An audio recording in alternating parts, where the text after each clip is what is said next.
Good morning, everyone. Guess what? It's your regular podcast, Knowledge Empowers. As always with you is Miket, 안녕하세요. And then we have Baruch. Hello, hello, hello. And we have Kolaj. Dobré ráno. Good morning. Hello, everyone. I was surprised. Like, where is Kat? Like, where is the loud girl? That... I wanted to change it. You totally got me surprised. So I wanted to practice something different. Good for you. Let me start with easy fun facts, or like the usual introduction we are starting to have starting now. So 3 fun facts in the morning. First of all, I'm going to ask you, how many oceans do we have? many. Sorry, I don't have the... One. One and many. Okay. Kat, why is one? Well, the water is just one. We just named it like this part of Differently, water yeah. differently, this part of, but it's just like Yeah. one water. Yeah, exactly. It's world ocean and we split it into parts. So yeah, that was a tricky question there. Good. So not many, just one. The second thing I wanted to ask you, what would be the minimal age for drinking an alcoholic beverage? 99. Okay, Never. 99? Never. Okay. Say that again. What would be the minimum? What should be the minimal age by the newest study for drinking alcohol? Oh, so you mean from health perspective? Yes. Okay, I'm sticking to never. Okay. Yeah, I think so. Never. Yeah. But then they say that one deci of wine have better heart health. So I don't know. That's what the winemakers say, right? Also, I our don't know. grandparents. I've also. But that are winemakers. Okay, so Baruch said never. I'm gonna say 12. Okay. Well, I would say it's in between, but it's not in between never and 12. That's really a hard line to make. But recently, a new study finished, founded by Gates Foundation, and they were running the study on alcohol since 1990, so for 30 years approximately. And what they found out is that the alcohol is not helpful until you're 40. So how is it So- helpful when you're 40? That's what I'm interested It in. reduces, it has a beneficial impact on your health, reducing cardiovascular diseases and some other minor effects. But the alcohol consumption shouldn't be as high as we think. Until the age of 40, you should drink maximum of like 2 teaspoons of beer and 2 tablespoons of wine, or vice versa, something like that. And then after the 40, you still shouldn't go like having a full bottle a day or something like that. That's like too much. So still the amount is like a minimum. So I if can you're already imagine going to a pub like, can I have 2 teaspoons of beer, please?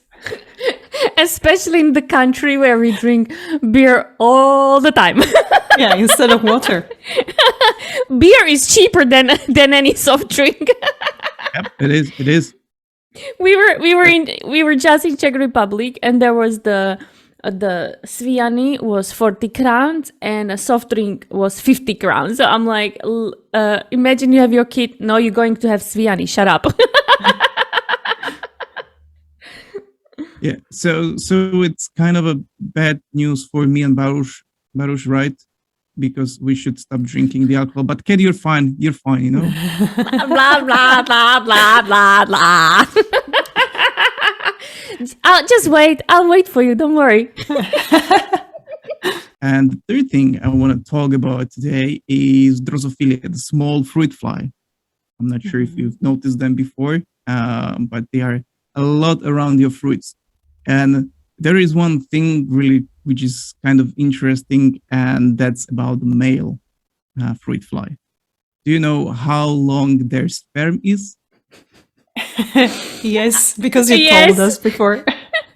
Yeah, it's 6 centimeters long, So which it makes 20 times its length. So, be careful when you try to clap it next time to kill it. You will have something ended up. But what is more interesting, I've tried to, like, humans have average of 1.7 meter. If we were like fruit flies, we would have one sperm which is long about 32 meters. Oh, but we don't. Poor us. For us, yeah, I imagine why all the snakes would be like ashamed, compared to suddenly you have one long, yeah.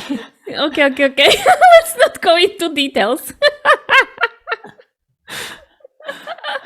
Why not?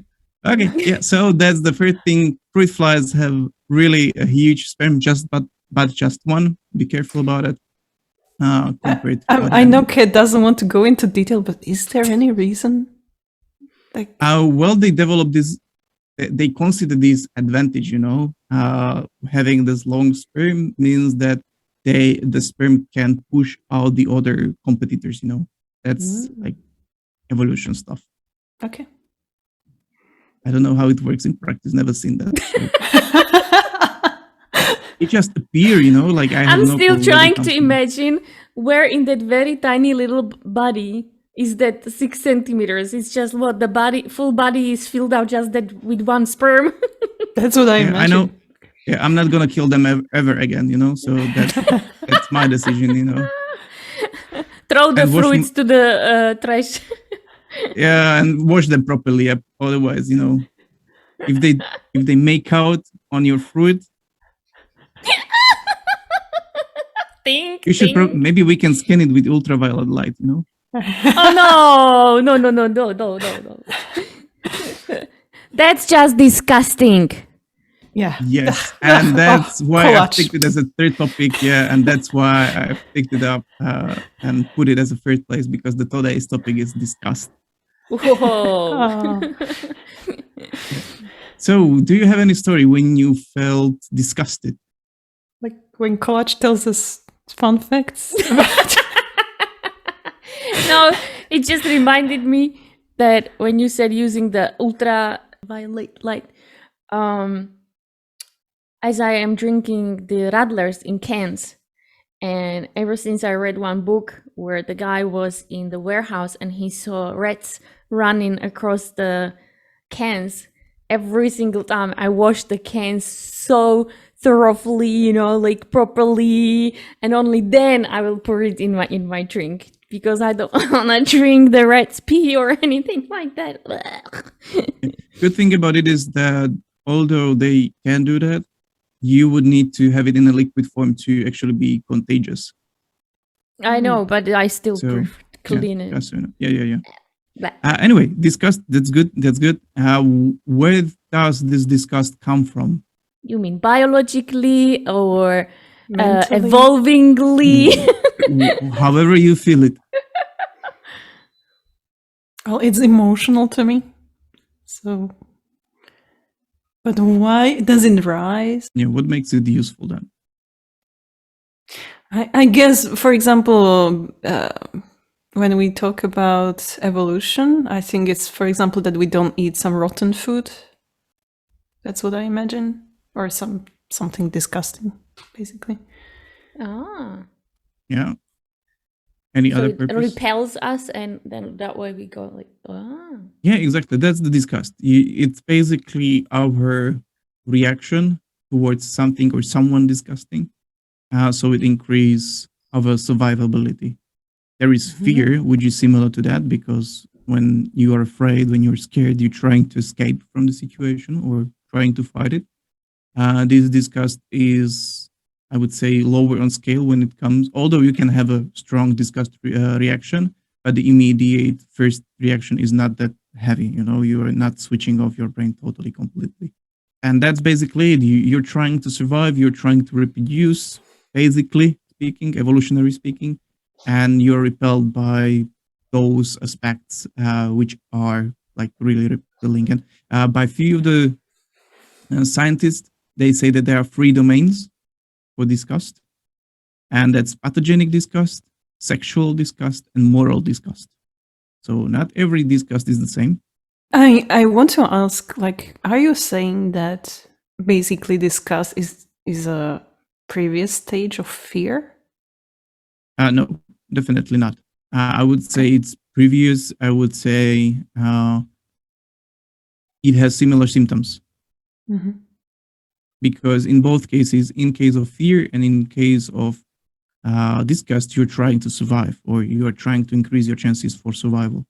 Although Oh. fear is more immediate and more, like, now I need to act really quickly. But when you see, fruit which is, rotten, you don't feel like running away for 20 kilometers just to escape it.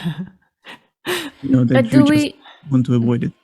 do we feel disgust also towards people or just towards things? Because we can fear a fear from a person. I'm just thinking whether I felt any disgust towards a person. I did. You did? Mm-hmm. Can you take me through the situation? It's usually creepy people. Yeah, I can imagine that maybe some homeless people were disgusting to you. But it wasn't more of like It's more about smell. smell. And, It's yeah. not the person. It's the smell. Like if they, didn't wash themselves for a very long time. It's that the repelling effect is the smell, not the person. I think for me, when you talk about those three kinds of disgusts, for me, people are usually, I'm disgusted by people like from like attraction perspective, or in this case, the opposite of attraction. So disgust basically. So like mostly it's men. I don't think I was ever disgusted by a woman. It's mostly men that are like, maybe what I can use here is an example from Big Bang Theory TV series, Howard Wolowitz, like this kind of men with this kind of attitude as this character, where they are basically thinking that they are very, sexy and attractive and smooth talkers, but they just repel me. Yeah, the thing is that although you say that it's the smell or it's some sort of behavior, we do really quick judgments, although we think we are not doing. For example, the first impression takes 100 milliseconds. That's 1.1 second, and you are doing judgment. Although you are saying like, I don't do first impression judgments, you do, involuntarily. They are there. So although you say that it's just the smell, you are automatically ascribing these characteristics to the person, although you are not aware of it or not doing it voluntarily, I would say. Like, if there is a smell, I'm going to avoid this place, whatever it is. So, that happens and it's natural and it's fine. The same goes for the behavior, so that's how we actually increase our chances of survivability. If there is some smell, for example, it can mean that there is something harmful for me. And that's the thing, like it's connected to things and to people. The pathogenic, for example, disgust, or let's introduce those three domains. So pathogenic disgust is to avoid all harmful viruses and bacteria. And we are doing this also through our smell. For example, we are searching our partners also based on smell. So if there is somebody who is smelly and not like in a good way for us, we will be avoiding that person, and probably that happened in your offices as well. Sometimes you meet that stinky person who is stinky for you or for more people in the office, but not for himself, and it could be just biological, thingy, and you're perceiving it in your brain, in your old parts of brain, that this could be harmful for me, so I'm trying to avoid it. But when you said the smell, I remember when Michael told me he likes to like sniff me, that I smell nice to him. But he also explained me about different friend of mine that she repelled him. But it wasn't about the smell like you were explaining, that let's say someone smokes, etc. It's just that the skin tone. For me, I didn't even smell that. Like for me, it was like absolutely okay. So it's funny what you've said that we use the smell.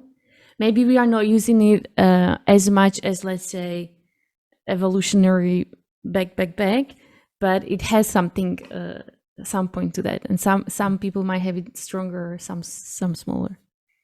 It is said that, or somewhere I read some notes, that smell is one of the strongest senses we have, and we use it really frequently. although not voluntarily or consciously, or that we know that it's happening, it's just on the back of our mind. It makes sense that it will be one of the triggers for us how to figure out that somebody is sick and we need to avoid that person, because the person is sweaty and it means that they may have fever, which I don't want to catch. That could be a series of triggers from the evolutionary point. So I'm just imagining all the, sexy sportsmen and sportswomen sweating. Like, I can, no, please go away from me. That's the worst. Like, also when I exercise and I have to do something where I need to put my arms up and then I smell myself and I'm like, and I cannot wait when I finish and just run to the shower. And in gym, all testosterone, come on. So the second domain then is the sexual disgust. Somebody looks good, somebody doesn't look good. Sorry for that, but yeah, that's the disgust, which actually again shows us that if you have troubles with your health, with your vitality, there might be issues connected to survivability again, or again giving offspring or helping in work or in hunt. So again, that's something what actually can attract us or repel us. All these signs. And the third part is moral disgust. Wait. Let's go back. Okay. So the second type is purely just visual. Is it just by looking at people or things? It wasn't mentioned in that. I think it would be primary visual, and again searching for some characteristics, whether it's on face or on body, somewhere on the body. Mm-hmm. That's the sexual attraction, and I think it will be again connected with the smell, because smell is everywhere, so it goes hand in hand. I'm just thinking that, but you can have the different combination that, let's say, the person looks good but doesn't smell good to you, and then you have like the conflict of interest. Looks good, smells horrible. I actually I've met many people like this. Like, I look at them from afar and I feel like, okay, they are attractive, but when I get close to them, it's either their smell or their behavior that will put me off eventually. Yeah, and those are exactly those two other categories, I would say. There is the thing with the smell that comes with the smell, and it's that we are looking for partners, and that's what I've read. So I haven't verified it, but the opinion was that we are looking for different smell than which is actually missing in our genome or something like that. So we can figure out that, this body has great potential in protection against viruses and bacteria. That's why it smells nice to me. And what you said, the behavior is the moral disgust. So we are avoiding people who can't hold promises, who have unexpected behavior, thieves, rapists, and all these people who are disgusting from the moral aspect, so the behavioral aspect. Because again, if you can't trust somebody in your group, you have lower likelihood of survival as a tribe. So if there is a thief in your group who is stealing from others, for example, the precious berries or pens, pencils, staplers, whatsoever it is, you will be probably disgusted by this behavior and disgusted then by this person, basically. So your survivability will be bigger because you know that you can trust the other person who's sitting just next to you and not stealing your pens. So in my case, when I was talking about Howard Wolowitz, is that is also behavioral type of disgust, right? Yes, Okay. yes, definitely. Something is there, some experience or something what is triggering it. But I will say something on Baruch because for me it's it's interesting. Baruch also doesn't like when guys flirt, but in a way, if she knows that the guy already has either girlfriend, a wife, etc. Whereas not, for example, for me, it's like it's a good thing. Because even for me, like I am a married woman, but I still want to feel attractive. So if someone flirts with me, it just tells me it's still in me. And then I come home and I'm like, hey, baby, I'm still attractive, you know? And for Baruch, it's like, yeah, it could so be, interesting. It could be because it could be repulsive in a way that you don't have an insurance that if you choose Howard as your partner, that he's not gonna abandon you for a different girl because he thinks that he's sexy and he's trying to talk to as many girls as possible. So that could be disgusting, about him, that he is not stable. The behavior could be that, oh, even though I'm in his partner, I will be abandoned. I will lose the resources for myself and for my kids. And that's why all this evolution, spiral happens. Yeah, I think if you want to compare, Kat, you would need to think about your husband flirting in front of you with other women. And that would be comparable. He's not able. I tell him I tell him I tell him when girls flirt with him, which he doesn't even see. And but again, for me, I just go and so I want him to feel attractive. So I go like, she was flirting with you, and he was like, huh, what, when, how, what? And I'm like, she did this. Oh, and then he feels good about himself. So, like, I don't mind that. It doesn't mean, like, we say you look at the menu outside, you eat the dinner home.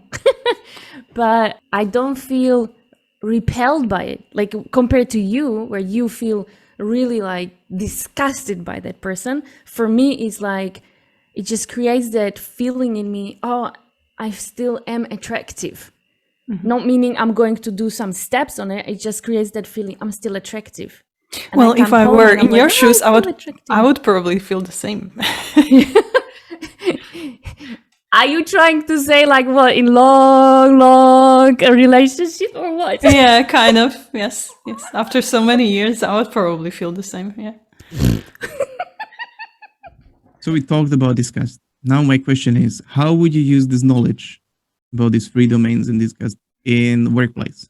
That's a very hard question. Yeah, because I'm trying to think about these 3 types, and probably only 2 come in place, so we can stay professional.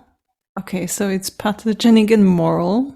That's these types I would use in workplace.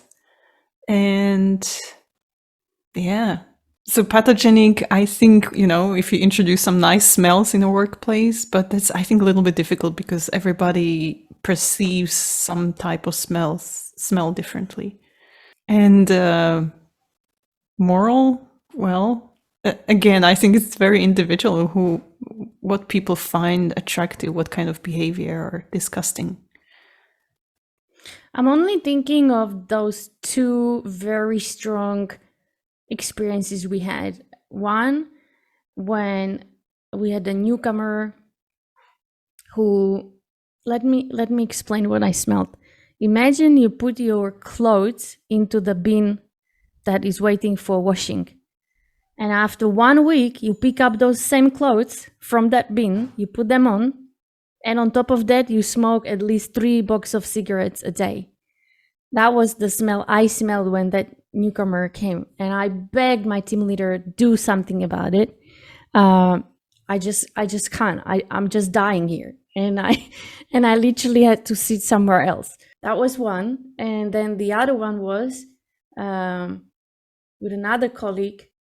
And again, no one wanted to deal with it. And so what guys did, they, with these Wunderbaum trees, these trees that are the smell one, they sticked it under the table, and there was like more than 15 of them under the table. So it was like they tried to overcome a smell with another smell, which was even worse, headaches, etc. So I'm literally just thinking of these 2 things. And then I went on a training and I asked the trainer how to deal with this situation. And with this, we discussed in the different episode where we talk about the feedback and how to give the feedback, right? So covered it. But these are the only 2 stories I can recall as a disgust, pure disgust. Yeah, and you mentioned both, like, those pathogenic and moral. So pathogen, definitely smells of the individuals and the workplace. I know that there are companies who are investing in smell in terms of, like fresh, I don't know, mint in the open space or something like that. Yeah. I know shopping malls have this. Yes. And I heard once a discussion of a lady working with smells and a shopping mall owner, and they were attracting also they were playing around with what season it is, and what kind of emotions they want to evoke. It was very interesting. Yeah. So all that's applicable. Again, clean clothes, dress codes are actually part of it because, clean dress will have a different smell, which is again pleasant for us. We are not putting anything rotten within our offices, so bins are cleaned frequently and all that stuff. So smell is there. When it comes to moral code of conduct, that's basically the moral avoiding the moral disgust. So we know how we behave, what are the rules, what are the practices. We don't avoid, drunk people or strangers into the elevators or into the rooms. We have the badges. You need to beep them to get inside. That's a moral disgust. You don't want any thieves inside. You're set to put your things in the lockers or lock them so that it's not stolen. And if it's something stolen, everybody is really like, oh, what? Something has been stolen. And there are stories, people making camera videos and all that stuff to find out who was the thief.